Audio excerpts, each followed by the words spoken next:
You're talking about Elizabeth Warren. Do you feel like she's too extreme for Massachusetts? Well, I think the consensus out there is that she is obviously very, very liberal, and especially when she's stating that she's created the intellectual foundation for the Occupy Wall Street, and you know all the problems we had with those folks here.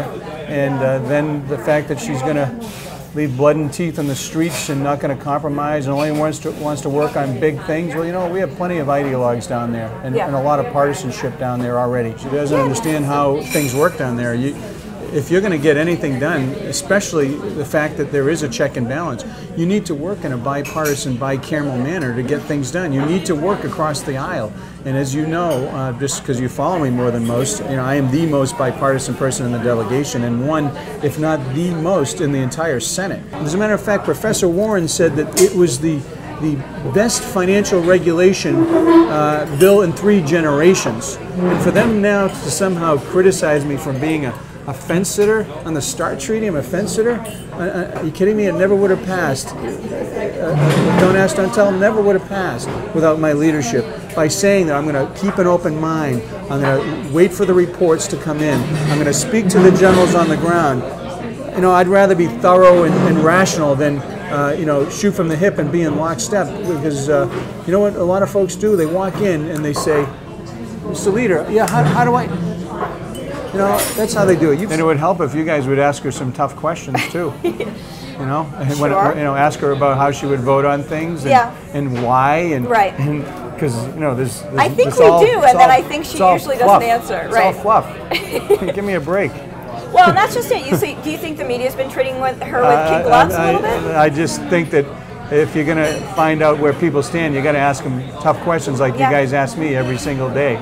She's a surrogate for all. She could very easily tell all these negative ads, illegal women voters, conservation voters, SEIU, MoveOn.org, George Soros, all of her supporters. She could very easily sound like I did last year. I said, listen, no, I don't approve that. No, go away. But no, she's supporting him. Of course, she's part of it. If commenting about my record and drawing distinctions between Professor Warren and me, if she's the nominee, I don't think that's negative advertising. That's letting the people know where we stand on issues, and I think that's very, very important. But the stuff that she's defending right now, it's unacceptable. Governor Romney, do you think that he can beat Obama? Listen, it's not over till it's over. Take it from me. Take it from the Red Sox, too. And why do you say that? Well, because it's a long process, and so much can happen, as you've seen from everybody kind of going in and out all around. Reined in the casino-like spending and antics of Wall Street is the toughest bill in 3 generations.